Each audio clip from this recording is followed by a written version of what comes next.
Hi, in this tutorial, you are going to learn the chords, transition between chords, duration of chords, and I'm going to suggest strumming patterns so that beginners would be able to play the song. Also provided in this content are closed captions. Closed captions are a text version of the word I'm speaking, just like what you see at the bottom of the screen. That's closed caption. If you don't see text versions of the word spoken, then your closed captioning button is switched to off. And to turn it on, do the following steps. P.S. I love you. Here are the steps to turn on closed captions. Right now, you don't see any text version at the bottom of the screen of the words I'm speaking, so closed captions is switched off. To turn it on, move the pointer to this icon. The letters CC stand for closed captions. Click it once, closed captions is on. Click it one more time, closed caption is off. Also, this video is provided with subtitles, automatically translated to different languages. If you don't see subtitles on the screen, then the subtitles button is also switched off. Now to turn it on, do the following steps. And let's say you want to prefer closed caption in other language, in your own language, not in English, then you go for subtitles. Move the pointer over this gear looking icon. That's the icon for settings. Click it once. A menu pops up. Now move over to subtitles/CC. You see the word English. Well, that's because the closed captions is in English. Click it once and a list of available languages appear. So all you have to do is select your language. Let's say Finnish. There's the subtitle in Finnish language. Like the song P.S. I Love You, All My Lovin' is another light-hearted epistolary or letter song from the Beatles, spiced up by fast rhythm guitar triplets by John Lennon. The song is in the album With the Beatles, recorded in the 30th of July 1963 in just 13 takes. The song is written in key of E major and there are 9 chords: F sharp minor, B major, E major, C sharp minor, A major, D major, B dominant 7th, C sharp minor plus major 7th, and A dominant 7th. If you are not familiar at reading ukulele chord diagrams, click this link for that lesson. Now, I'll discuss the chords and present each of them in the order of their appearance in the song. But before I discuss each chord in detail, let's review the parts of the fretboard of the ukulele. This white plastic thing is the nut, and this metal are the fret wires. And these are the strings, number 1, 2, 3, and 4. And this space is the first fret. The next is second fret, third fret, fourth fret, and so on. If you want to learn more about the parts of the ukulele, click this link for that lesson. Ukulele chord diagrams are usually shown vertical, but I have them rotated so that each line on the diagram corresponds with those on the ukulele. With the chord diagram rotated, now this is the nut, and these are the fret wires, and these are the strings, 1, 2, 3, 4, and this space is the first fret, second fret, third fret, fourth fret, and so on. The first chord is F sharp minor. Index finger on the third string at first fret, middle finger on the fourth string at second fret, and ring finger on the second string at second fret. Next chord is B major. Looking at the diagram, you see 2 dots at second fret, and they are pressing the first and the second strings. So use the pad of your index finger to press the first and second strings at second fret, and then your middle finger on the third string at third fret, and your ring finger on the 4th string at 4th fret. Alternatively, you can position your index finger to press all 4 strings. Next chord is E major. The diagram shows one dot on the 1st string at 2nd fret. So have your index finger on the 1st string at 2nd fret. And there are 3 dots at 4th fret. So position your middle finger on the 4th string at 4th fret, ring finger on the 3rd string at 4th fret, and pinky on the 2nd string at 4th fret. So you have 3 fingers lined up at 4th fret. And this is the sound. Next chord is C sharp minor. The diagram shows the letters or the characters 3FR. That means 3rd fret. The 3rd fret is left open. This is the 3rd fret, and there's nothing on the 3rd fret.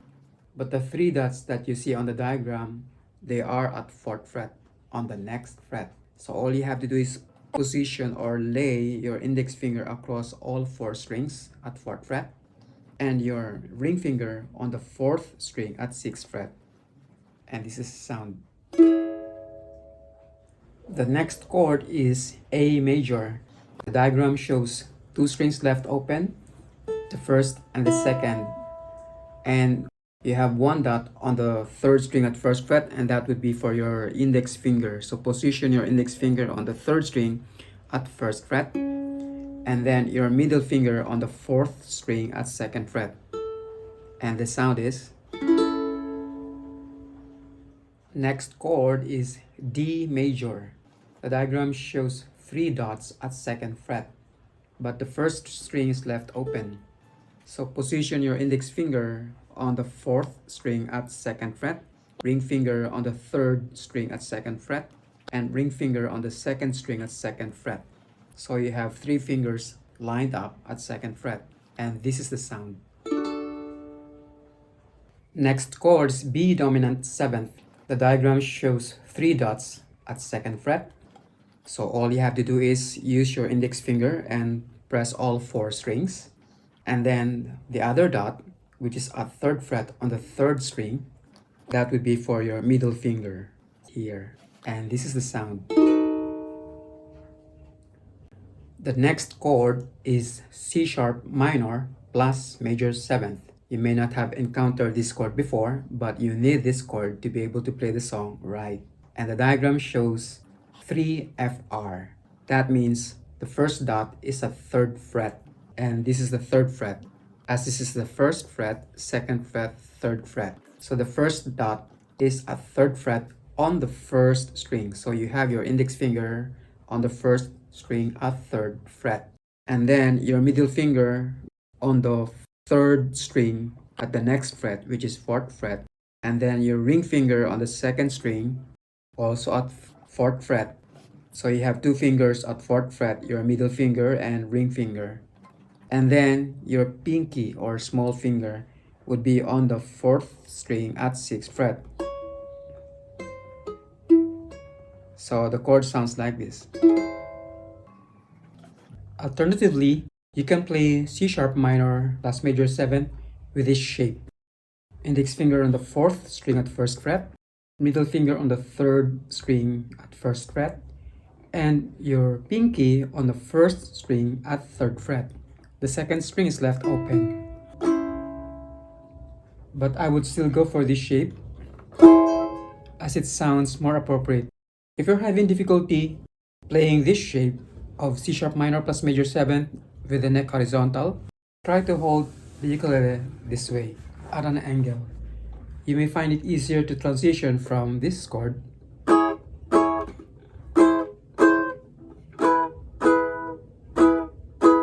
there. And lastly, the easiest chord of all for this song, A dominant 7th. As you can see, 3 strings are left open. The 1st string, 2nd string, and 3rd string. They are all played open. And the 3rd string is with a dot at 1st fret. So that would be your index finger on the 3rd string at 1st fret. And the sound is this. Now let's talk about the transition of chords, or the movement of chords, or the movement between chords for the verses. Verse 1, verse 2, and verse 3. Each of these verses have the same sequence of chords. It begins with F sharp minor, followed by B major, and it's followed by E major. Now earlier you have learned that E major is played with the formation of these fingers. But actually you can get the same effect or the same sound if you lay your index across all 4 strings. Although the index finger is pressing the second, the third, and the fourth strings, it doesn't matter as those strings are played by your pinky, ring, and middle finger. So in effect, the index finger is only pressing or playing the first string. And the reason why I'm suggesting that instead of playing E major with this shape, but with this shape, having your index finger or the pad of your index finger across all 4 strings, it's because it's easier to transition to this chord from B major. Remember, this is B major. And you already have your index finger across all 4 strings for B major. So moving to E major, all you have to do is keep your index finger, just reposition the other 3 fingers here. So from B major, the movements is easier. So from F sharp minor to B major to E major. And the next chord is C sharp minor. And you have learned that C sharp minor is played with this finger combination. Your index finger across all 4 strings and ring finger on the 4th string.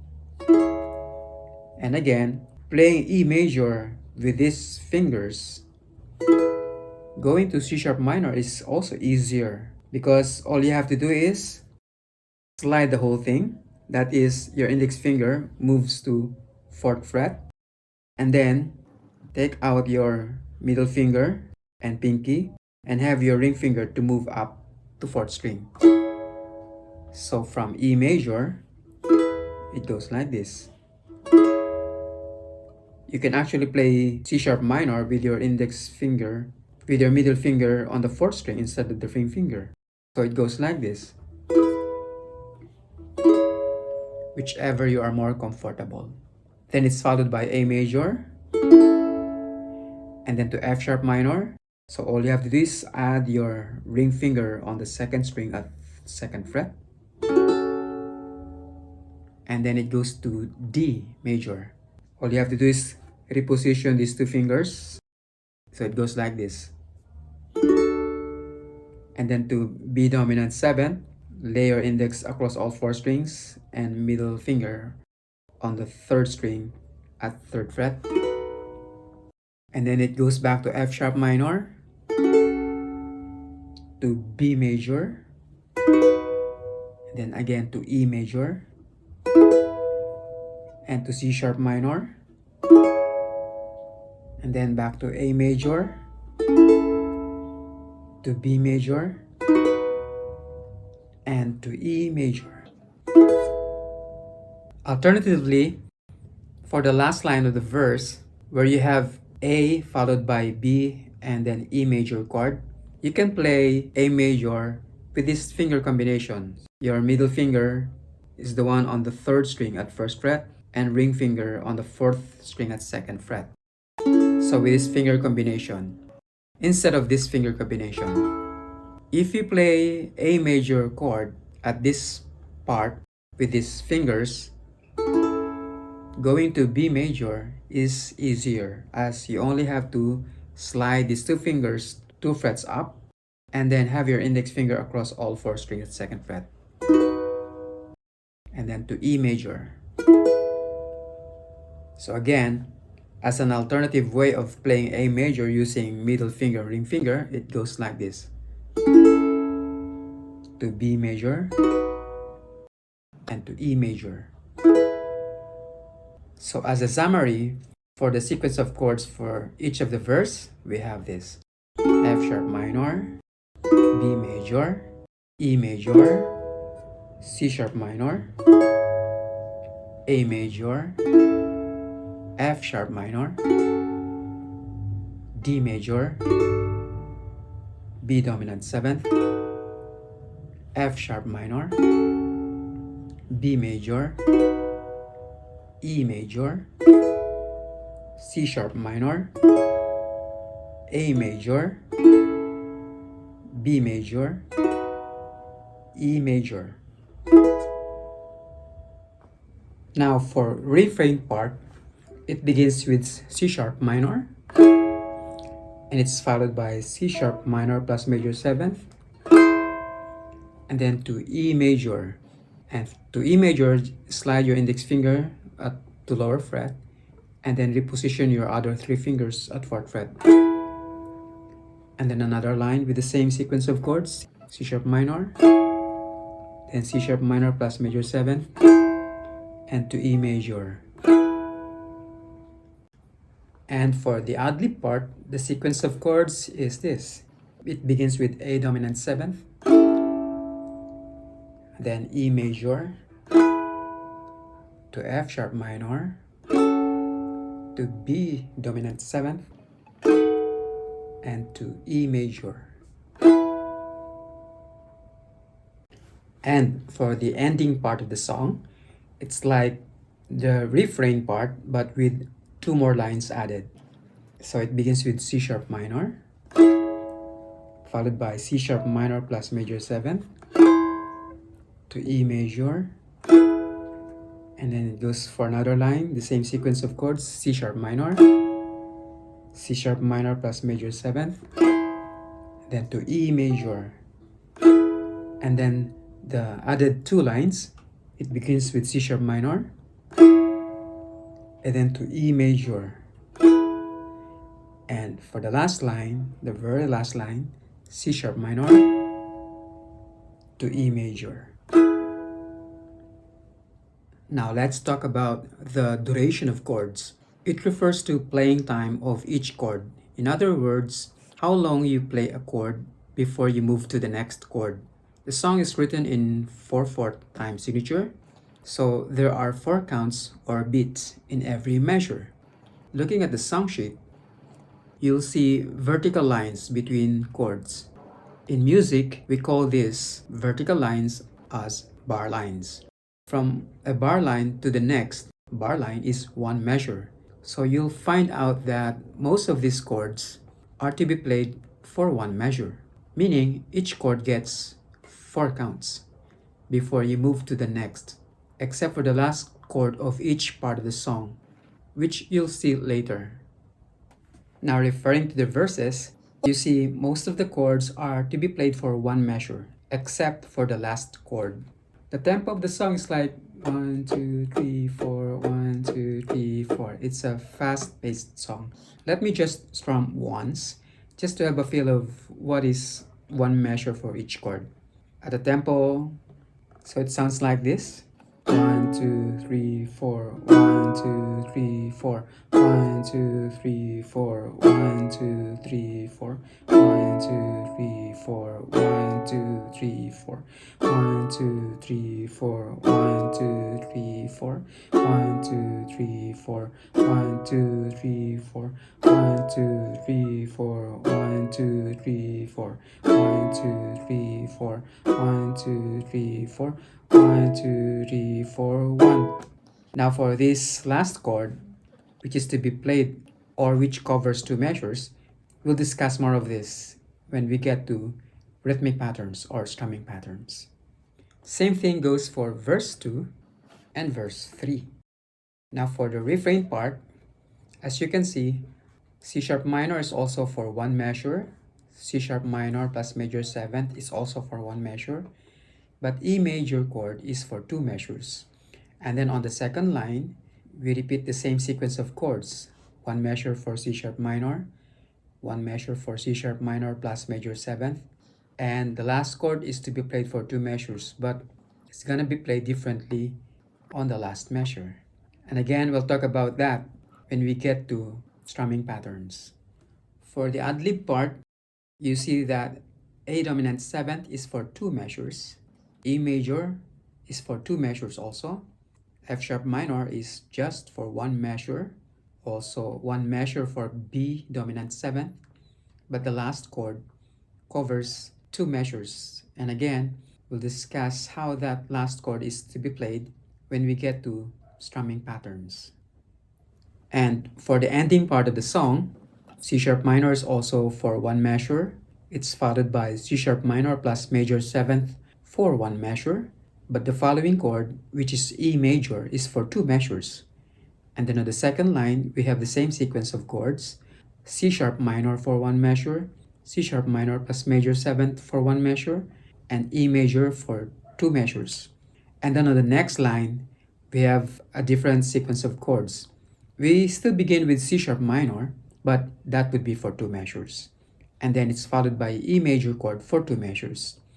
And then on the very last line, almost the same as the previous line, we have C sharp minor for two measures and E major chord for two measures, but on the very last line, it's played differently. And again, we'll talk about that when we get to the strumming patterns. John Lennon applied a very complicated strumming pattern which is not appropriate for beginners. Since this tutorial is for beginners who want to learn to play the song, I'm suggesting for a much simpler pattern. John actually applied triplets. The time signature of his rhythm is 12/8, meaning his pattern consists of 12 8-note triplets in one measure. In other words, for every beat or count, there are 3 strokes. Triplets at count 1, triplets at count 2, triplets at count 3, triplets at count 4. Continuously, this pattern is very difficult to apply at fast tempo.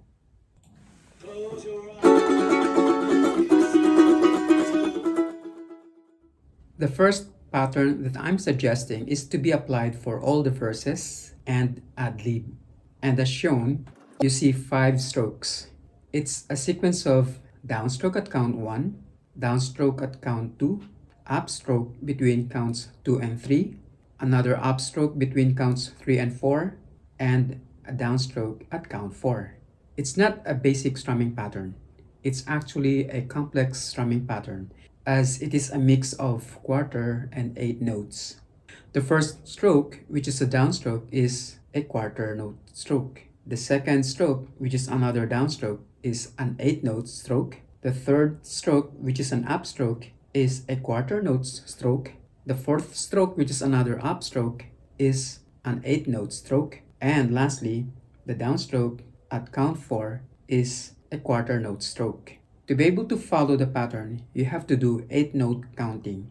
That is, you count by saying out the character between beats or counts. That character is shown as letter N. So instead of counting this way, 1, 2, 3, 4, which is quarter note counting, you count this way, 1 and 2 and 3 and 4, and which is 8-note counting at the same tempo. And to be able to do it right, you have to apply the sequence of strokes at a slow tempo first. Say 1 and 2 and 3 and 4 and... First, get yourself comfortable doing 8-note counting by counting for several measures or several times, like this. 1 and 2 and 3 and 4 and 1 and 2 and 3 and 4 and try to count steady and even. All it requires is practice. When you get comfortable with the counting, that's when you apply the strokes correspondingly. 1 and 2 and 3 and 4 and 1 and 2 and 3 and 4 and 1 and 2 and 3 and 4 and 1 and 2 and 3 and 4 and when you get the pattern right all the time, that's when you try to do the pattern at the record tempo.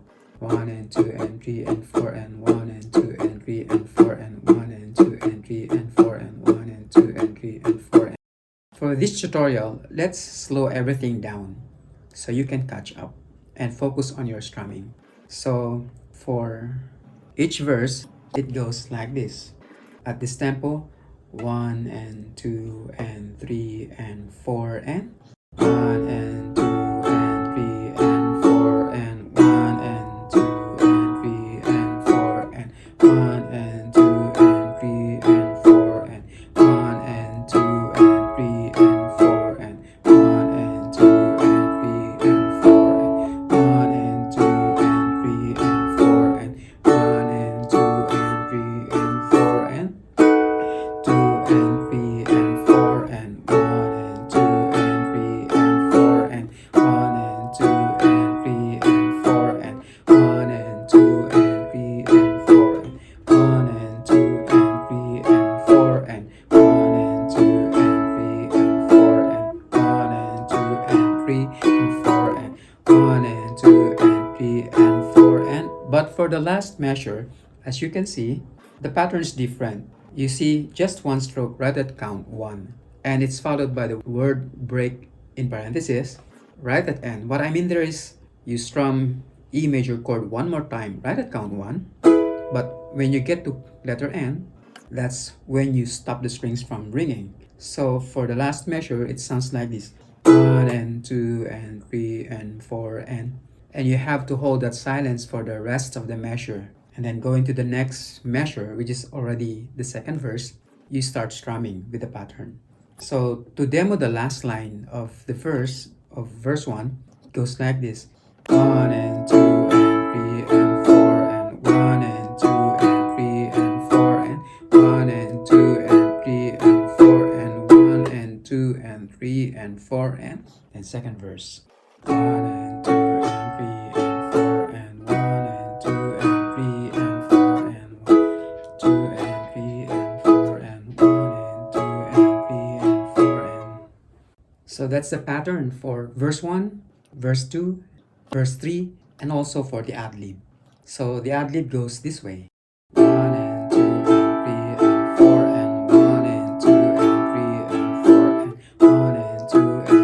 and 4 and 1 and 2 and 3 and 4 and 1 and 2 and 3 and 4 and 1 and 2 and 3 and 4 and 1 and 2 and 3 and 4 and 1 and 2 and 3 and 4 and then again on the last measure, you see the same pattern as for the last measure of the verse.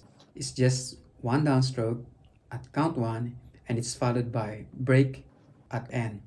So to demo the second line of the ad-lib, it goes like this: 1 and 2 and 3 and 4 and 1 and 2 and 3 and 4 and 1 and 2 and 3 and 4 and 1 and 2 and 3 and 4 and then proceed to verse 3: 1 and 2 and 3 and 4 and 1 and 2 and 3 and 4 and 1 and 2 and 3 and 4, 1 and 2 and 3 and 4 and the second pattern that I'm suggesting is for refrain part and for the ending part of the song.